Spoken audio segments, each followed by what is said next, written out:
우리가 예수님은 어떤 분이신가, 누구신가 지금 말씀을 함께 나누고 있는데요. 오늘 7번째 시간 예수님에 대해서 함께 나누고, 다음 주부터는 이제 성령님은 누구신가, 성령님에 대해서 또 함께 배우는 시간을 갖도록 하겠습니다. 오늘 예수님은 어떤 분이십니까? 오늘 우리가 읽었던 말씀 빌립보서 2장 6절부터 8절까지의 말씀 한 번 더 같이 읽겠습니다. 그는 근본 하나님의 본체시나 하나님과 동등됨을 취할 것으로 여기지 아니하시고 오히려 자기를 비워 종의 형체를 가지사 사람들과 같이 되셨고 사람의 모양으로 나타나사 자기를 낮추시고 죽기까지 복종하셨으니 곧 십자가에 죽으심이라. 아멘. 예수님의 어떻게 보면 일생이라고도 할 수 있는데, 두 가지로 얘기한다면 그것을 우리가 이제 신학적으로 예수님의 신분 이렇게 표현을 하기도 합니다만은, 바로 오늘 우리가 읽은 이 6절부터 8절까지의 말씀, 예수님의 비하 이렇게 얘기를 합니다. 그래서 비하하신, 이걸 좀 어려운 말인데 한자지요. 그래서 비자는 낮출 비자입니다. 낮출 비자, 아래 하자. 그래서 우리식 그냥 한마디로 말하면 예수님의 낮아지심 이렇게 표현을 하죠. 그래서 예수님은 어떤 분이시냐? 바로 낮아지신 예수님이시다. 그래서 예수님의 비하 이렇게 이야기를 합니다. 그래서 오늘 말씀에도 보면 자기를 낮추셨다.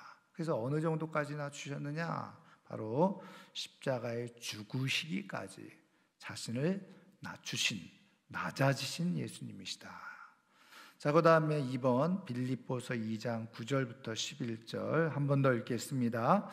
이러므로 하나님이 그를 지극히 높여 모든 이름 위에 뛰어난 이름을 주사 하늘에 있는 자들과 땅에 있는 자들과 땅 아래에 있는 자들로 모든 무릎을 예수의 이름에 꿇게 하시고 모든 입으로 예수 그리스도를 주라 시인하여 하나님 아버지께 영광을 돌리게 하셨느니라. 아멘. 이 말씀에 보면 하나님이 그를 지극히 높였다. 그리고 뛰어난 이름을 주셨다. 그래서 이것을 어려운 말로 승귀 이렇게 말하죠. 승귀. 그래서 높을 승자에다가 존귀해야 할 귀, 귀할 귀자를 쓰죠. 그래서 아주 귀하게 높여지셨다. 존귀하게 높여지셨다. 이렇게 이제 이야기를 합니다. 자, 그래서 예수님은 어떤 분이시냐? 바로 예수님은 낮아지시고 그리고 높여지신 예수님이시다. 예수님의 일생을 한마디로 정리하자면 그렇게 정리해 볼 수 있다는 거죠. 자, 그러면 예수님의 비하 그리고 승귀는 어떻게 나타났습니까? 자, 마태복음 1장 18절 같이 읽습니다. 예수 그리스도의 나심은 이러하니라. 그의 어머니 마리아가 요셉과 약혼하고 동거하기 전에 성령으로 잉태된 것이 나타났더니. 아멘. 그래서 우리는 이것을 성육신 이렇게 말하죠. 거룩할 성자에다가 육체 육자. 그래서 육신, 거룩한 몸으로 오셨다. 왜 거룩한 몸입니까? 바로 성령으로 잉태되셨기 때문이다 하는 겁니다. 그래서 예수님의 낮아지심의 가장 시작점은 뭐냐? 예수님이 하나님과 본래 같은 분이셨죠. 그래서 오늘 우리가 읽은 본문 빌립보서 2장 6절에 그는 근본 하나님의 본체시나, 하나님의 본체, 하나님의 형체, 하나님과 같은 본질을 가지고 계신 분이었다는 거죠. 그럼에도 불구하고 사람의 몸으로 이 땅에 오셨다는 겁니다. 그래서 예수님의 비하의 첫 번째는 사람의 몸을 입고 오셨다. 성육신 하신 예수님이시다. 자, 그 다음에 두 번째 이사야서 53장 2절 6절 같이 읽습니다. 그는 주 앞에서 자라나기를 연한 순 같고 마른 땅에서 나온 뿌리 같아서 고운 모양도 없고 풍채도 없은즉 우리가 보기에 흠모할 만한 아름다운 것이 없도다. 그는 멸시를 받아 사람들에게 버림받았으며 간고를 많이 겪었으며 질고를 아는 자라. 마치 사람들이 그에게서 얼굴을 가리는 것 같이 멸시를 당하였고 우리도 그를 귀히 여기지 아니하였도다. 아멘.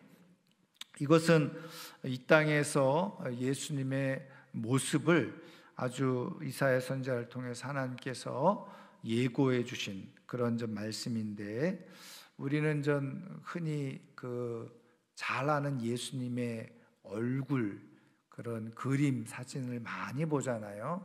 근데 예수님이 얼굴에 윤기가 그냥 반짝반짝하고 머릿결이 반짝반짝하고 그런 전 예수님을 우리가 많이 연상하고 상상을 하고 생각을 합니다마는, 여러분, 이사야 선지자를 통해서 하나님께서 말씀해 주신 예수님의 모습은 사실은 우리가 생각하는 그런 모습과는 정반대의 모습이라는 것을 우리는 알 수 있죠. 그래서 오늘 말씀에도 나와 있는 것처럼 고운 모양도 없고 풍채도 없으셨다. 그리고 그래서 흠모할 만한 아름다운 모습도 없으셨다. 그래서 사람들에게 멸시를 받았다는 거죠. 멸시를 받고 조롱을 겪고, 그래서 사람들이 귀히 여기지 않는 그런 모습을 가지고 계셨다는 거예요. 그래서 예수님이 이 땅에서 사람의 몸으로 오셔서 이 땅에서 살아가시는 동안에 예수님은 사람들에게 그렇게 존경받을 만한 모습을 가지고 있지 않았다. 외모로 볼 때 그렇다는 거예요. 그래서 사람들이 오히려 그를 멸시하고 조롱하고 그리고 귀히 여기지 않는 그런 모습을 가지고 계셨다는 거죠. 이것은 예수님의 그런 사람의 모습이, 사람으로 오신 예수님의 모습이 그냥 겉으로 볼 때 그렇게 존중받을 만한, 사람들이 볼 때 이야 그렇게 볼 만한 모습을 갖고 계시지 않으셨다는 거예요. 그래서 사람들은 예수님을 조롱하고 멸시를 하고 귀하게 여기지 않는 그런 모습을 가지고 계셨다는 거죠. 그럼 저는 왜 예수님이 이런 모습을 가지고 계셨느냐? 그것은 우리가 뒤에서 이제 한 번 더 살펴보도록 하겠습니다. 자, 그다음에 3번 요한복음 19장 30절 같이 읽습니다. 예수께서 신포도주를 받으신 후에 이르시되 다 이루었다 하시고 머리를 숙이니 영원히 떠나가시니라. 아멘. 그래서 이것은 예수님이 십자가에서 죽으신, 그래서 예수님이 그 낮아지신 비아가 사람의 몸으로 오셨고 이 땅에서 또 사역을 하면서 많은 간고와 어려움을 겪으셨고 멸시를 받으셨고 한마디로 말하면 고난 받으셨다는 거죠. 그리고서 결국은 십자가에서 죽으셨다는 겁니다. 자, 그런데 십자가에서 죽으신 것으로 그치지 아니하고 네 번째 마가복음 15장 46절 47절 같이 읽습니다.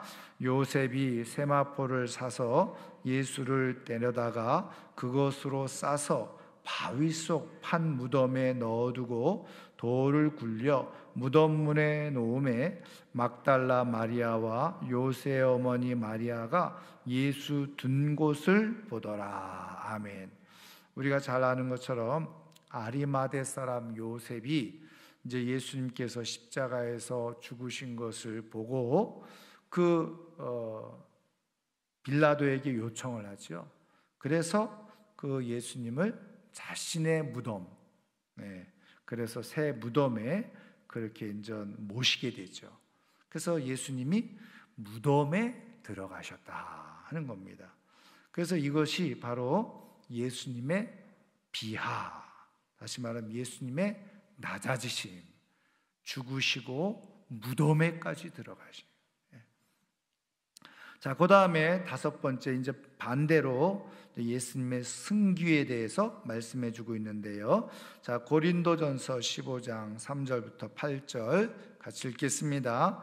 내가 받은 것을 먼저 너희에게 전하였노니 이는 성경대로 그리스도께서 우리 죄를 위하여 죽으시고 장사 지낸 바 되셨다가 성경대로 사흘 만에 다시 살아나사 게바에게 보이시고 후에 12 제자에게와 그 후에 500여 형제에게 일시에 보이셨나니 그 중에 지금까지 대다수는 살아있고 어떤 사람은 잠들었으며 그 후에 야고보에게 보이셨으며 그 후에 모든 사도에게와 맨 나중에 만삭되지 못하여 난 자 같은 내게도 보이셨느니라. 아멘. 자, 이 말씀은 우리가 많이 듣고 알고 있는 것처럼 예수님께서 부활하신 것을 그렇게 이제 소개해 주고 있죠. 사도 바울에 의해서 이 고린도전서 15장을 부활장 이렇게 얘기를 하죠. 그런데 이제 우리가 복음서에 마태복음, 마가복음, 누가복음, 또 요한복음에 부활하신 예수님이 어떻게 나타나셨는지 우리는 성경을 통해서 많이 살펴볼 수 있죠. 자, 그런데 오늘 고린도전서 15장의 이 말씀은 어떻게 보면 그런 것들을 집약해서 그렇게 정리해서 또 말씀해 주고 있는 내용이다, 그렇게 말할 수 있는데요. 여기 말씀해 보시면 사흘 만에 다시 살아나사 제일 먼저 누구에게 보이셨다는 거예요? 게바에게 보이셨다. 이 게바는 누구죠? 베드로를 말하죠. 그래서 이 게바는 바로 아람어라고 그랬죠. 아람어. 그리고 베드로는 헬라어라고 그랬죠. 그래서 같은 뜻입니다. 그래서 원래 이 게바의 본래 이름은 뭐였어요? 시몬이었죠. 시몬이었는데, 그래서 우리가 시몬 베드로 이런 말 많이 하잖아요. 근데 이제 원래 이름은 시몬이고, 그 다음에 예수님께서 너는 게바라고 불러라. 예수님이 붙여주신 다른 이름, 별명이 게바입니다. 근데 이 게바는 아람어였어요. 그 당시에 이제 유대인들이 사용하던 언어가 아람어였는데, 아람어로 게바. 그러니까 아람어와 히브리어는 같은 어근을 가지고 있어요. 그래서 뭐 히브리어라고 말해도 사실은 크게 차이점은 없습니다. 그것을 예수님도 그 당시에 아람어를 가지고 사용을 하셨으니까. 그런데 이 게바라고 하는 이름을 이제 헬라식으로 바꾸면 베드로인 거예요. 페트로스. 그래서 게바의 뜻이 뭐라고요? 반석이란 뜻이에요. 베드로 뜻도 반석이란 뜻입니다. 이제 시몬이라는 것은 원래 베드로가 가지고 있었던 이름이죠. 그래서 게바에게, 그는 베드로에게 보이셨다는 거예요. 그리고서는 그 후에 12 제자에게 보이셨다. 그리고선 그 후에 또 어떻게 해요? 500여 형제에게 일시에 보이셨다. 그래서 이제 많은 학자들이 이 문구에 굉장히 주목을 하죠. 그래서 뭐 한두 사람도 아니고 500여 명의 사람들. 근데 이제 우리가 성경의 이제 기록 방식, 다시 말하면 유대인들의 기록 방식을 조금 알게 되면 여자들 그리고 아이들은 숫자에 별로 안 넣었잖아요. 그래서 여기서 500여 형제에게 이렇게 이제 쓴 것은 남자들의 숫자만 대강 적은 거란 말이죠. 그러면 500여 형제들이 모여 있는 곳에서 일시에 500여 명의 사람들이 보았다는 건데, 거기에는 이제 여자들도 있었을 것이고 아이들도 있었을 것이다. 그래서 어떤 전 학자들은 그러면 이때가 언제냐? 성경에 보면 예수님이 500여 명의 사람들에게 한 번에 부활하신 모습을 보이신 사건이 별로 기록되어져 있지 않은 것 같은데, 그럼 이때가 언제냐? 그래서 이제 그냥 학자들 간에는 어떤 학자들이 이때가 언제냐? 예수님께서 사도행전 1장에 보면 승천하시기 전에, 하나님 승천, 하늘로 올라가시기 전에 제자들과 비롯해서 예수님을 따랐던 많은 사람들 앞에 예수님이 부활하신 모습으로 나타나셨다는 거죠. 그리고서는 제자들이 보는 데서 성경의 사도행전에 보는 대로 올라 승천하신 거죠. 자, 어쨌든 근데 이제 이 바울에 의해서 이 고린도전서가 기록될 때 오늘 말씀에도 보면 500여 형제에게 일시에 보이셨나니 그러면서 그 중에 지금까지 대다수는 살아있고, 지금 이 고린도전서를 바울이 쓸 때 이 대다수 500여 형제 중에 부활을 목격한 500여 형제 중에 대다수가 살아있다. 그 얘기는 뭐예요? 사실은 만약에 예수님의 부활을 목격한 사람들을 찾아보려면 찾아볼 수도 있다는 거죠. 왜? 500여 명의 목격자 중에 대다수가 살아있으니까. 어떤 사람들은 잠들었으며 죽었다는 거죠. 그러면 이때가 언제냐? 이 고린도전서가 기록되어진 때를 주후 약 55년경 이렇게 봅니다. 그러면 예수님께서 이제 십자가에 죽으신 때를 그냥 일반적인 연대로 보면 주 33년, 물론 이제 우리가 연대로 정확한, 우리 지금 연대로 보면 30년 이렇게 이제 보는데, 어쨌든 이 고린도전서를 쓸 때가 55년경이니까 30년으로 잡아도 25년 후죠. 그리고 뭐 33년으로 잡아도 어쨌든 22년. 그러니까 20여 년 정도 지났을 때까지 대다수의 사람들이, 부활을 목격한 사람들이 살아 있었다는 거예요. 그래서 이런 맥락에서 우리가 물론 사도행전 2장에서 성령의 그러한 역사가 있었기도 했지만, 이런 사람들이 부활을 실질적으로 목격했던 사람들의 입을 통해서 예수라는 사람이 진짜 살아났다는 것을 보았다, 그런 증언들이 급속도로 확산되어졌다는 거죠. 그러면서 이제 성령의 그런 기름 부으심, 사도행전 2장에 나타난 역사들이 이제 거기에 덧붙여서 같이 담대하게 예수 그리스도의 부활을 증언하는 사람들이. 그러니까 이때는 누가 예수님이 살아났다는 것을 말하라, 우리처럼 요즘 전도해라 그렇게 강요하지 않아도 그냥 그 놀라운 광경을 목격했으니까, 우리도 그렇잖아요. 내가 뭔가 놀라운 그런 기적적인 사건을 경험하면 말시키지 않아도, 말하지 말라고 해도 어떻게 해요? 자꾸 말하게 되잖아요. 사실은 우리가 이제 성경을 통해서 이렇게 복음의 역사가 급격하게, 그리고 이 유대 예루살렘뿐만 아니라 그 인근에 있는 다른 나라까지 급격하게 이 예수 그리스도의 복음이 증거되어진 그러한 연유 중에는 바로 이러한 실질적으로 부활을 목격했던 사람들의 입을 통해서 그냥 자연스럽게 사람들에게 예수님의 부활이 증언되어졌다는 거예요. 전해졌다는 거예요. 그러니까 이 고린도 교회 성도들이 바울의 이 편지를 받아보고 만약에 그런 사람들이 아직도 살아있어? 그럼 그런 사람들 내가 한번 직접 만나보고 싶어. 그러면 얼마든지 만나볼 수 있었다는 거예요. 왜? 자신 있게 대다수가 살아있었다, 이 당시 이것을 기록할 때. 그러니까 바울에게 그런 사람이 누군지 나를 좀 소개시켜 주세요, 만약에 그렇게 말했다면 얼마든지 그런 사람들을 만나게 해주고 소개해 줄 수 있는 그런 상황과 여건이었다는 거죠.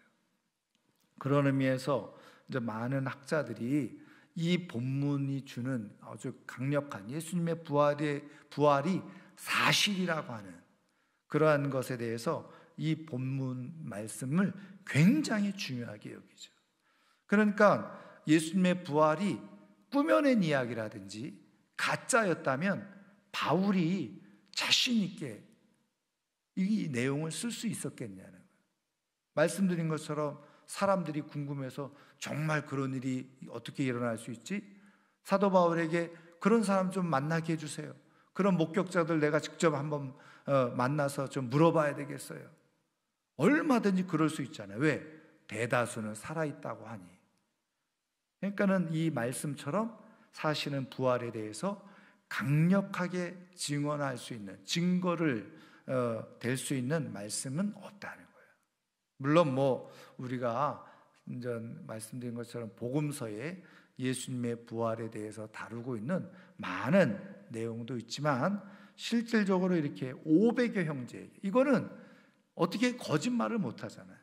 예를 들면 좀 이상한 말씀입니다만은 대장동 사태 이런 것도 몇 사람이 다 말을 맞춰가지고 말이죠, 자꾸 속이려고 하고 그러면 물론 나중에는 사실과 진실이 드러나겠습니다만은, 그러나 몇 사람이 꾸며가지고 얼마든지 사람들을 속일 수 있잖아요. 그런데 여러분 생각해 보세요. 남자들만 500여 명의 사람들, 여자들까지 합치면 훨씬 더 수천 명의 사람이 될 수 있죠. 근데 그런 사람들의 입을 막을 수가 있겠어요?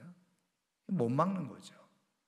그런 의미에서 사실은 그래서 많은 학자들이 예수 그리스도의 그 부활을 연구하면 연구할수록 이것이요, 다른 어떤 역사적인 사건보다도 가장 정확하고 분명한 사건이라는 것을 인정할 수밖에 없다는 거예요.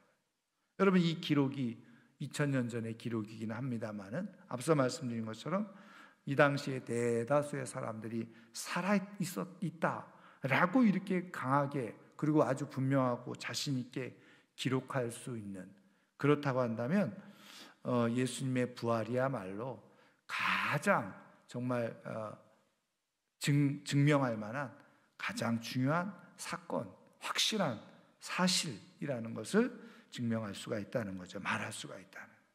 자, 그 다음에도 보세요. 또 그 후에 야고보에게 보이셨으며, 여기 야고보는 우리가 말씀드린 것처럼 예수님의 동생, 친동생 야고보요, 야고보서를 쓴 야고보를 말하는 겁니다. 또 그 후에 모든 사도에게와, 그리고 맨 나중에 만삭되지 못하여 난 자기 사도 바울에게도 그렇게 부활하심이 나타나고 보이셨다는 거죠. 자, 그래서 어쨌든 예수님의 승귀, 다시 말하면 귀한 분으로 높여지는 데 있어서 가장 중요한 첫 번째가 뭐냐? 예수님의 부활하십니다. 부활. 자, 그 다음에 두 번째가 6번에 보면 사도행전 1장 9절이죠. 같이 읽습니다. 이 말씀을 마치시고 그들이 보는데 올려져 가시니 구름이 그를 가리어 보이지 않게 하더라. 아멘. 그것을 우리는 예수님의 뭐라고 그래요? 승천이라고 하죠. 승천. 하늘로 올려 가신 것을 말하죠.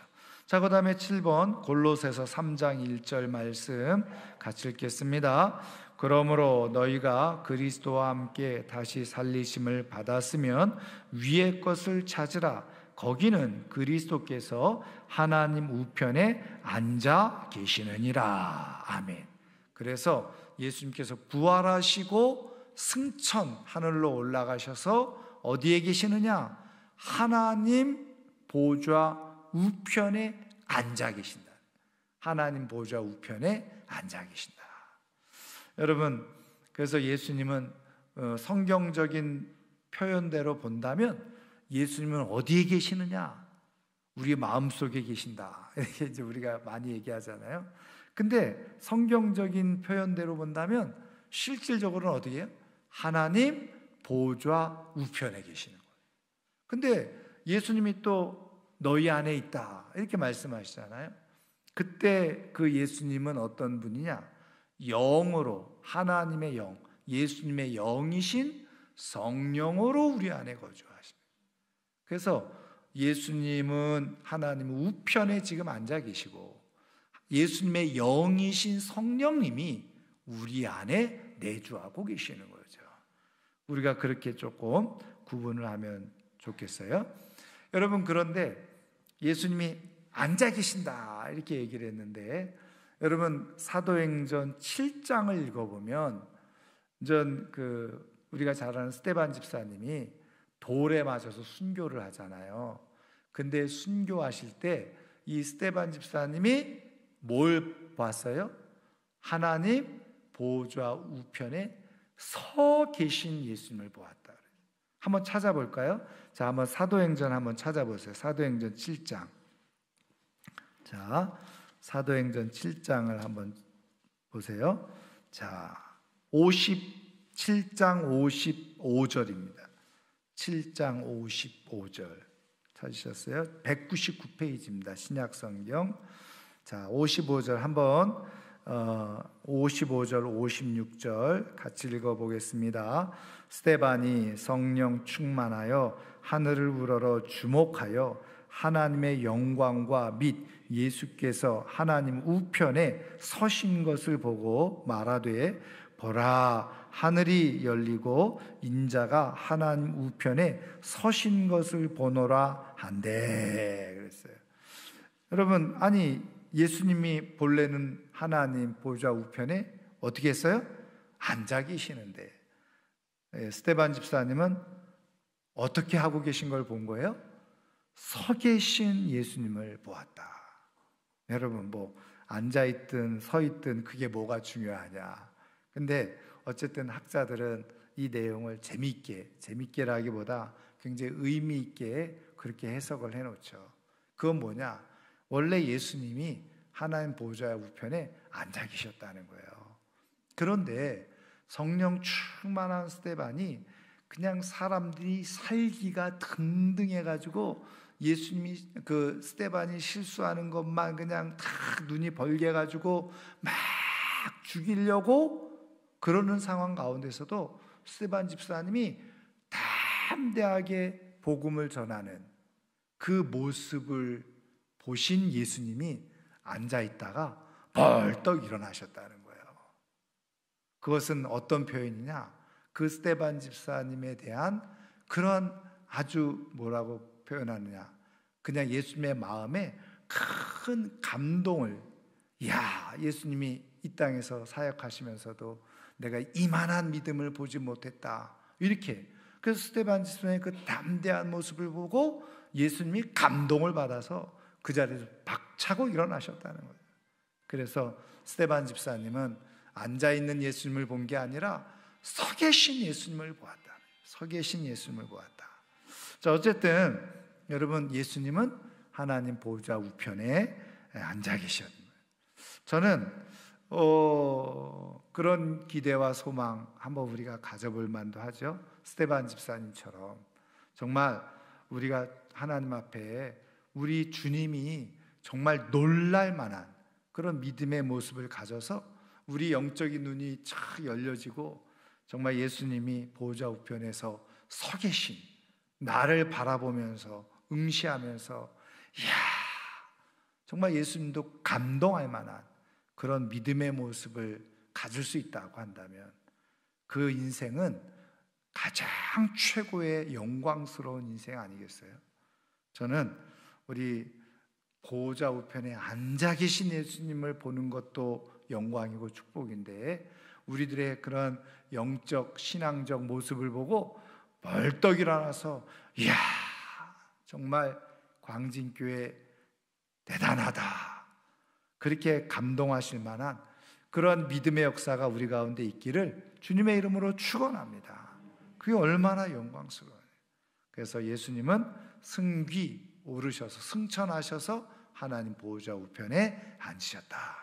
자, 그다음에 이제 마지막으로 8번째죠. 요한계시록 1장 7절 말씀 같이 읽습니다. 볼지어다 그가 구름을 타고 오시리라. 각 사람의 눈이 그를 보겠고 그를 찌른 자들도 볼 것이요 땅에 있는 모든 족속이 그로 말미암아 애곡하리니 그러하리라. 아멘. 그래서 그가 구름 타고 다시 오시리라. 이건 뭐죠? 재림을 얘기해요. 재림. 그래서 여러분, 예수님이 초림이라고 그러죠. 2000년 전에 사람의 몸을 가지고 이 땅에 오셨을 때 예수님은 그 다음에 이제 의미를 우리가 살펴보겠습니다만은 우리를 구원하시기 위해서 오셨어요. 근데 예수님이 이제 다시 재림하실 때는 구원주가 아니라 뭐예요? 심판주로 오신다는 거예요. 그래서 말 그대로 승귀, 아주 존귀하고 높은 모습으로 우리 앞에 오시게 된다는 거죠. 여러분, 예수님이 다시 이 땅에 오실 때에 정말 우리가 심판 아래 있지 아니하고 하나님의 영광에 같이 참여할 수 있기를 주의 이름으로 축원합니다. 자, 그러면 이제 예수님의 비하와 승귀, 그것이 우리에게 어떤 의미가 있느냐는 거죠. 자, 먼저 마가복음 10장 45절 같이 읽습니다. 인자가 온 것은 섬김을 받으려 함이 아니라 도리어 섬기려 하고 자기 목숨을 많은 사람의 대속물로 주려 함이니라. 아멘. 그래서 예수님의 이거는 비하지요. 예수님의 낮아지심, 성육신의 사건, 그것이 우리에게 왜 필요했느냐? 다시 말하면 예수님이 낮아지시는 것, 사람의 몸으로 오신 게 왜 우리에게 의미가 있느냐? 바로 예수님이 우리가 지난 시간에 배운 것처럼 우리를 위한 대속물이 되기 위해서 오셨다는 거예요. 그래서 예수님이 완전한 대속물이죠. 완전하고 영원한 대속물이에요. 그래서 예수님이 우리를 대신해서 단번에 희생제물이 되신 거예요. 그래서 우리는 하나님으로부터 구원을 얻을 수 있는 그런 은혜를 입게 된 거죠. 그래서 예수님이 낮아지지 않으셨다면, 다시 말하면 성육신, 사람의 몸으로 오시지 않으셨다면 우리의 구원은 이루어질 수가 없다는 거죠. 자, 그런 의미에서 예수님이 낮아지신 것은 우리에게는 오히려 어떻게 해요? 축복인 거죠. 영광인 것이에요. 자, 그 다음에 우리가 너무나도 잘 알고 있는 성경 구절이죠. 요한복음 3장 16절 같이 읽습니다. 하나님이 세상을 이처럼 사랑하사 독생자를 주셨으니 이는 그를 믿는 자마다 멸망하지 않고 영생을 얻게 하려 하심이니라. 아멘. 간단해요. 멸망하지 않고 영생을 얻게 하시기 위해서 예수님이 오실 수밖에 없어요. 이거를 뒤집어서 거꾸로 말하면 예수님이 낮아지지 않으셨다면, 비하하지 않으셨다면 우리는 그냥 멸망당하는 인생이 될 수밖에 없다는 거죠. 우리가 멸망받지 않고 영생 가운데 들어가시기 위해서 예수님이 이 땅에 낮아지셨다. 자, 그 다음에 요한복음 10장 10절 같이 읽습니다. 도둑이 오는 것은 도둑질하고 죽이고 멸망시키려는 것뿐이요 내가 온 것은 양으로 생명을 얻게 하고 더 풍성히 얻게 하려는 것이라. 아멘. 그래서 여기서 예수님이 이 땅에 오신 목적 뭐죠? 생명, 이 영생을 얻는 것뿐만 아니라 더 풍성히 얻게 하려 하신다. 그것은 플러스에서, 저는 이것을 플러스 은혜다 이렇게 말하죠. 1 플러스 1. 그래서 우리에게 영생의 선물도 주시고 이 땅에 살아가는 동안에도 어떻게 해요? 풍성한 삶을 위해서 예수님이 이 땅에 오셨다는 거죠. 그래서 이거를 뒤집어서 다시 말하면 우리는 예수님이 이 땅에 오시지 않았다면 영생도 없을 뿐더러 우리가 말하는 이 풍성한 삶도 없다는 거예요. 여러분, 예수님 때문에, 예수님이 낮아지셔서 우리에게 풍성한 삶이 준비되어져 있음을 믿으시기를 주의 이름으로 축원합니다. 자, 이어서 고린도후서 8장 9절 같이 읽습니다. 우리 주 예수 그리스도의 은혜를 너희가 알거니와 부요하신 이로서 너희를 위하여 가난하게 되심은 그의 가난함으로 말미암아 너희를 부요하게 하려 하심이라. 아멘. 그래서 여러분, 하나님은, 예수님이 하나님과 본체, 하나님의 영광으로 같이 계셨잖아요. 그러니까 모든 이 땅에 있는 모든 것들이 다 예수님의 것이었다는 거예요. 그런 의미에서 예수님은 부요하신 분이었다는 거예요. 왜?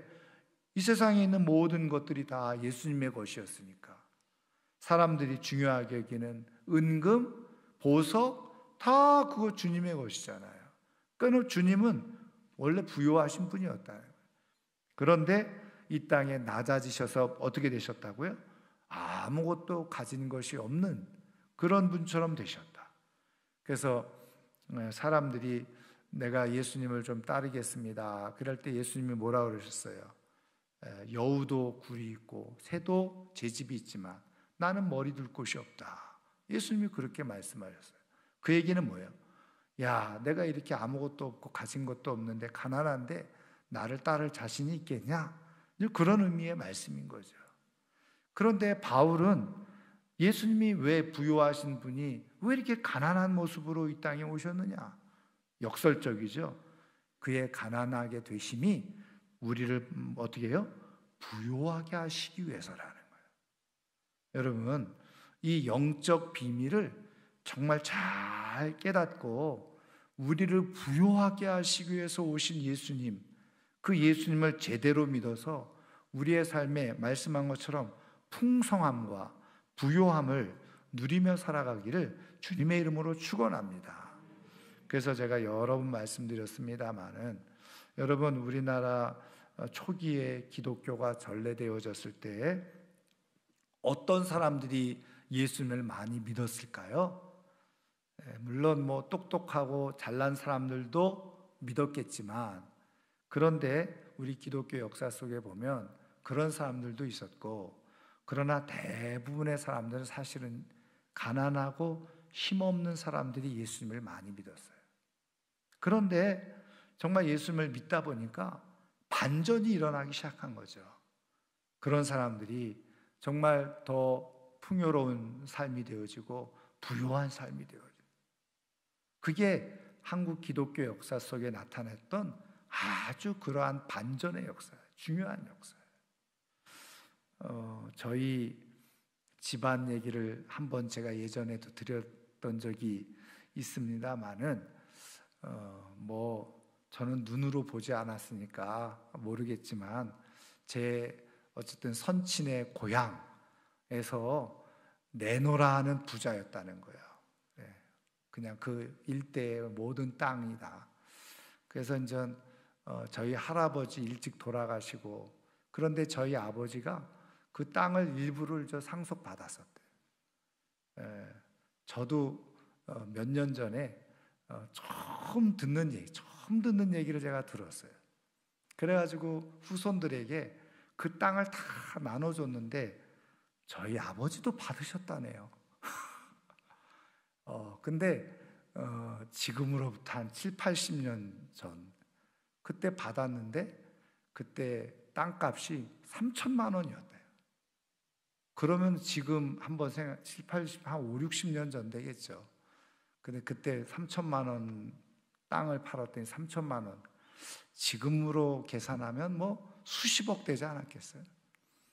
저희 아버지께서 그거 잘 관리하셨으면 제가 이 자리에 없었을지도 모르겠는데. 근데 저희 아버지께서 그거를 막 친척들이 빌려달라 해서 다 빌려주고, 뭐 사업하는 데 투자하고, 그래가지고 그냥 다 그냥 날아가 버렸어요. 예. 근데 제가 뭘 말씀드리려고 하냐면, 뭐 예전에 다 그런 것처럼 이제 그 후손들이 쉽게 얘기하면 적자가 있고, 적자, 바른 이렇게 혼인 관계 속에서 난 자녀들이 있고, 흔히 말하는 서자 있죠. 그래서 이제 그냥 첩의 자녀들이 또 있어요. 근데 저는 몰랐는데 저희 아버지께서 이제 생전에 계실 때 그런 종친회 이런 데를, 어린 저를 맨날 데리고 가시기도 하고 막 이렇게 하시고 얘기도 하시고 그랬는데요. 거기서 이렇게 보니까 쫙 갈라진 계보가 이제 알게 됐는데, 근데 이상하게 그렇게 많은 재산을 물려받은 적자 후손들은 점점 못 사는 거예요.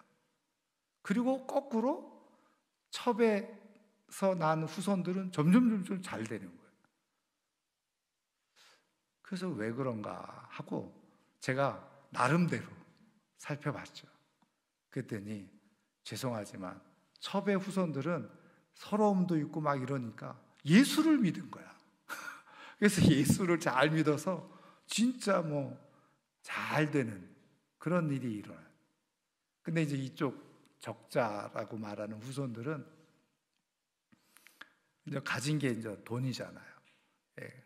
그러니까 그냥 제대로 공부도 안 하려고 하고 그거 가지고 어떻게 먹고 살려고 하고 그러다 보니까 점점 약해지는 거예요. 그래서 종친회 모이면 제가 보니까 첩의 후손들이 이제 더 힘이 세져. 그래가지고 이제 그거 가지고 예전에 막 이제 또 누가 뭐 종친회장을 누가 하냐 막 이러면서 이제 그런 거 가지고 막 이제 다투고 그랬던 전 그 들은 제가 기억이 있어요. 그래서 저는 그게 사실은 마음속에 딱 아하, 하나님을 제대로 믿고 예수님의 은혜를 그리고 예수님을 제대로 믿으면 이게 집안도 바뀌어지는 역사가 일어나는구나. 여러분, 성경은 분명하게 말씀하시잖아요. 예수님이 부요하신 자로서 가난하게 되신 이유가 뭐냐? 우리를 부요하게 하시기 위해서라는. 그래서 저는 아주 정말 확신하는 건 뭐냐면 뭐 세상적으로 물질이 많고 부자가 된다 이런 의미를 넘어서서 저는 예수님을 믿으면 삶이 넉넉해지고 여유가 있어지는 말 그대로 마음과 삶이 부요해지는 삶으로 살아가는 역사가 일어나는 줄 믿습니다. 저는 그걸 진짜 확신하고 있는 거예요. 여러분, 저는 예수님께서 이 땅에 오신 그런 이유, 그것을 잘 깨닫고 예수님을 잘 믿어서 정말 마음으로 삶으로 여유 있고 넉넉하게 부요하게 살아갈 수 있는 하나님의 사람들 되기를 주님의 이름으로 축원합니다. 그러면 복된 삶이 되는 거죠. 자, 그 다음에 고린도전서 5번째 15장 20절 같이 읽습니다. 그러나 이제 그리스도께서 죽은 자 가운데서 다시 살아나사 잠자는 자들의 첫 열매가 되셨도다. 아담 안에서 모든 사람이 죽은 것 같이 그리스도 안에서 모든 사람이 삶을 얻으리라. 아멘. 그래서 5번부터는 전 승기에 우리가 어떤 의미를 주느냐. 예수님이 부활하셨다. 바로 예수님의 부활의 첫 열매, 다시 말하면 다시 살아남의 분명한 증거가 예수님이시라. 첫 열매가 되셨다는 것은 두 번째 열매도 있고 세 번째 열매도 있다는 것이잖아요. 그래서 바로 우리들이 예수님이 부활하신 것처럼 우리들도 그렇게 부활할 수 있다. 그것을 바로 성경은 증언해주고 있고 말씀해주고 있다는 거예요. 여러분, 예수님의 부활이 왜 우리에게 의미가 있느냐? 우리도 그렇게 예수님처럼 부활할 수 있다. 그것을 우리에게 보여주시는 아주 중요한 사건이라는. 그래서 모든 사람들이 삶을 얻으리라, 생명을 얻으리라. 저는 우리 모두가 이 부활하신 예수님을 통해서 우리도 동일하게 부활의 영광의 이름을 믿으시기를 주의 이름으로 축원합니다. 자, 그 다음에 마태복음 28장 18절 말씀 같이 읽습니다. 예수께서 나와 말씀하여 이르시되 하늘과 땅의 모든 권세를 내게 주셨으니. 그래서 예수님께서 승천 하늘로 올려가셨다라고 하는 것은 무엇을 의미하느냐? 말 그대로 예수님이 하늘 영광의 자리를 두고 내려오셨잖아요. 승천, 그러니까 하늘로 올라가셨다는 것은 그냥 우리가 물리적으로 하늘이라고 하는 공간으로 가신 것이냐? 사실은 거기에 담겨져 있는 의미는 뭐냐면 예수님께서 이 땅에 오시기 위해서 사실은 제한된 몸을 가지고 오셨잖아요. 제한된 몸을 가지고 오시면서 제한된 권세를 가지고 계셨다는 거예요. 그런데 예수님이 다시 승천하셨다는 것은 무엇을 의미하느냐? 이제 다시 원래의 모습대로 그 예수님에게 주어졌던 모든 완전한 권세가 다시 회복되어짐을 의미한다는 거예요. 그래서 예수님께서 지금 이 마태복음 28장 18절 말씀이 뭡니까? 부활하신 다음에 승천하시기 전에 제자들에게 하신 말씀이에요. 그러면서 하신 말씀이 뭐예요? 하늘과 땅의 모든 권세를 내게 주셨다. 그러니까 예수님이 다시 뭐예요? 통치 다스림의 권세를 예수님이 회복하셨다는 것을 말씀하고 있는 그런 내용이에요. 그래서 예수님이 승천하셨다는 것은 모든 것을 다시 통치권을 예수님이 다시 차지하시고 회복하셨다는 것을 의미한다. 자, 그래서 요한계시록으로 넘어가면 이 예수님의 통치권이 어떤 의미가 있느냐면요, 예수님을 믿고 부활하는 사람들이 다시 말하면 이 예수님의 통치권을 함께 공유하는 그런 전 역사들이 일어나게 되어진다는 거예요. 저는 그래서 예수님이 그 문화의 비유를 말씀하셨잖아요. 그래서 10사람에게 한 문화씩을 나눠주죠. 그런데 돌아와서 보니까 어떤 사람은 10문화를 남겼어요. 한 문화를 줬는데 10문화를 남겼어요. 그랬더니 예수님께서 뭐라고 말씀하셨어요? 10골 다스리는 권세를 주셨다. 그 다음에 5문화를 남겼어요. 그랬더니 5골 다스리는 권세를 주셨다. 여러분, 그게 말 그대로 상징적인 그런 말씀이긴 합니다만은 그건 뭐예요? 그만큼 권한, 하나님 나라에서 주어지는 권세가 있음을 말씀해 주는 거라는 거죠. 상이 있음을 말씀해 주는 거예요. 여러분, 하늘과 땅의 권세를 가지고 계시는 예수님이 우리에게 그런 권세를 허락해 주신다는 거예요. 저는 이왕 우리가 다 천국에 가서 우리가 하나님의 영광 중에 나아가게 되어질 때 예수님께서 행하시는 이 권세 속에 함께 참여해서 10골 다스리는 권세, 5골 다스리는 권세를 누리시는 그런 하나님의 사람들 되기를 주님의 이름으로 축원합니다. 그래서 제가 이 시간에도 하나님은 누구신가, 마지막 시간에 하나님은 상 주시는 하나님이시다. 그리고 상에도 차등이 있어요, 없어요? 성경에 보면 차등이 있다는 거죠.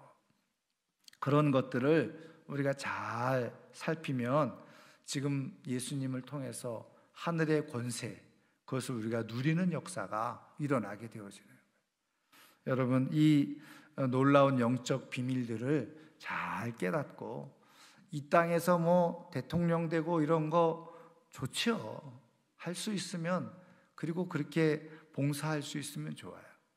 그런데 저는 정말 제가 이게 뭐 그냥 목사라서 하는 말이 아니라 저는 분명히 성경을 통해서 하나님께서 말씀하신 것을 저는 그대로 믿는데요, 이 세상에서 아무리 대단한 지위와 직분을 가지고 있다고 하더라도 여러분, 하나님께서 교회를 통해서 주신 직분과는 비교할 수가 없어요.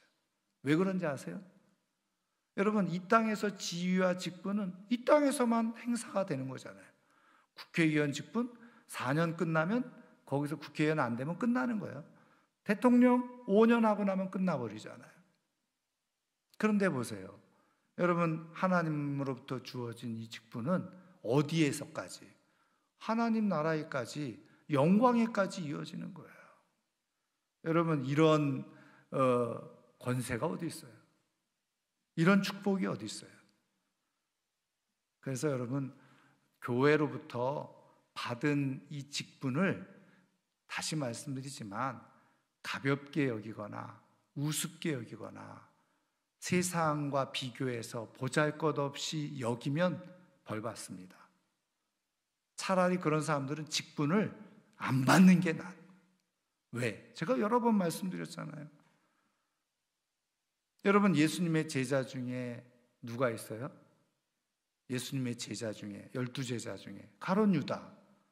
여러분, 예수님으로부터 직접 택함을 받아서 12명의 예수님 곁에 있었던 제자의 이름으로 그 이름이 등록되어졌다는 게 그 인생에서 우리가 볼 때 얼마나 큰 영광이에요. 그런데 예수님은 가룟 유다를 향해서 뭐라고 말씀하셨어요? 내가 차라리 나지 아니하였으면 좋았을 뻔했다. 여러분, 이게 예수님하고 가장 가까이 갔다가 예수님과 거꾸로 가장 가장 먼 인생이 돼버린 거예요. 여러분, 저는 성경을 보면서 만약에 가룟 유다가 예수님의 제자가 안 됐으면 어떻게 됐을까? 이런 생각을 종종 해보게 돼요.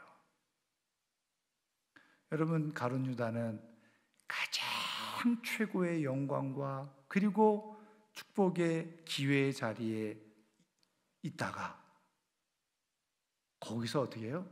가장 최악의 자리로 하는, 예수님 곁에서 섬길 수 있을 때가 복이에요. 그걸 영광으로 생각해야 돼요. 근데 교회의 직분을 세상의 직분보다 하찮게 여기고 우습게 여기고 가볍게 여긴다? 여러분, 성경을 통해서 가만히 하나님이 말씀하신 것을 보면요, 그렇게 가볍게 여기면 가볍게 만들어 버리세요. 하나님은 그렇게 만들어 버리세요. 그래서 여러분, 예수님을 통해서 우리에게 주어진 권세를, 이 귀한 이 직분과 직책을 소중하게 여기셔요. 그리고 거기에 걸맞게 내 삶을 살아낼 수 있어요. 그러면 영광이 되는 겁니다. 그러면 열국을 다스리는 권세가 주어지는 거예요. 그러니까 하나님께서, 주님께서 우리에게 직분을 허락해 주셨다는 것은요, 저는 정말 말씀드린 것처럼 이거는 진짜 가문의 영광인 거예요. 우리 가정의 가장 최고의 영광인 거예요.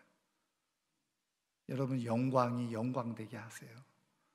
그걸 소중히 여기고, 내가 이 세상의 그 어느 직분보다 나는 이 직분이 가장 소중하다. 그리고서 삶을 살아가면요, 하나님은 반드시 영광스럽게 만들어 주셔요. 그런 주인공 되기를 주님의 이름으로 축원합니다. 자, 그 다음에 로마서 8장 34절 같이 읽습니다. 누가 정죄하리요? 죽으실 뿐 아니라 다시 살아나신 이는 그리스도 예수시니 그는 하나님 우편에 계신 자요 우리를 위하여 간구하시는 자시니라. 아멘. 그래서 예수님이 하나님 우편에서 하시는 일이 뭐라고요? 우리를 위해서 간구하고 계신다. 그래서 우리가 성경을 통해서 로마서 말씀 8장에도 보면 예수님은 하나님 보좌 우편에서 우리를 위해서 간구하시고, 예수님의 영이신 성령님은 우리 안에 내주하셔서 우리를 위해서 또 성령님은 간구하고 계시고, 여러분, 우리는 이런 보살핌과 그리고 도우심 속에 우리의 인생이 유지되어지는 거예요. 제가 최근에 읽은 책 중에 오스왈드 샌더스 목사님이 쓰신 모든 인생은 하나님의 계획 속에 있다. 모든 인생은 하나님의 계획 속에 있다. 거기에 그 말씀이 그대로 되어져요. 여러분, 우리는 우리의 인생이 가벼운 아무것도 아닌 인생처럼 보이죠? 그런데 여러분, 말씀을 깊이 들어가서 하나님을 만나고 보면 하나님은 우리를 택하셨을 뿐만 아니라 우리가 거듭나서 하나님의 자녀로 살아가는 동안, 그리고 하나님의 영광에 이르는 동안 여러분, 성령 하나님이 우리를 위해서 간구하시고 우리 예수님이 우리를 위해서 간구하고 계세요. 여러분, 그런 인생이 어디 있어요? 그런 인생이. 여러분, 하나님께서 우리를 바라보시고 지키시면서 우리를 위해서 돕고 계신다. 그만한 인생이 어디 있어요? 우리가 그런 중요한 인생인 것을 믿으시기를 주님의 이름으로 축원합니다. 그래서 하나님 보좌 우편에 우리 예수님이 계셔서 우리를 위해서 간구하고 계십니다. 기도하고 계시는 거죠. 자, 마지막 요한복음 5장 27절 29절 같이 읽습니다. 또 인자됨으로 말미암아 심판하는 권한을 주셨느니라. 이를 놀랍게 여기지 말라. 무덤 속에 있는 자가 다 그의 음성을 들을 때가 오나니 선한 일을 행한 자는 생명의 부활로, 악한 일을 행한 자는 심판의 부활로 나오리라. 아멘. 그래서 예수님이 재림하실 때는 심판하기 위해서 오신다는 거죠. 그래서 이때 선한 일을 행한 사람, 도덕적으로 윤리적으로 착한 일을 한 걸 말하는 게 아니라, 여기서 선한 일을 행한 자라는 것은 예수 그리스도를 믿는 믿음으로 하나님과 동행하는 삶을 살았던 사람들, 이런 사람들은 생명의 부활로, 그러나 악한 일, 하나님을 인정하지도 않고 받아들이지도 않고 말씀대로 살지도 않았던 사람들에게는 심판의 부활. 그러니까 똑같이 다 부활을 한다는 거예요. 다시 살아났는데 그렇게 다시 살아나서 어떻게 된다는 거예요? 선한 사람, 다시 말하면 예수 믿은 사람들은 다 영광의 자리로 올라가고, 그렇지 않은 사람들은 어떻게 해요? 지옥으로 간다. 지옥에서 영원히 지옥불에서 살아가는 인생이 되어져요. 예수님이 다시 오시면 이런 심판이 있다. 여러분, 그래서 예수님의 비하와 승기는 우리에게 있어서 그냥 예수님이 그냥 이 땅에 오셨다 가신 것으로 끝난 게 아니라 모든 예수님의 이 전생애가 우리의 역사에 아주 밀접하게 연관되어져 있다. 그래서 저는 예수님은 우리를 위해서 낮아지셨고 우리를 위해서 다시 높여주신 거예요.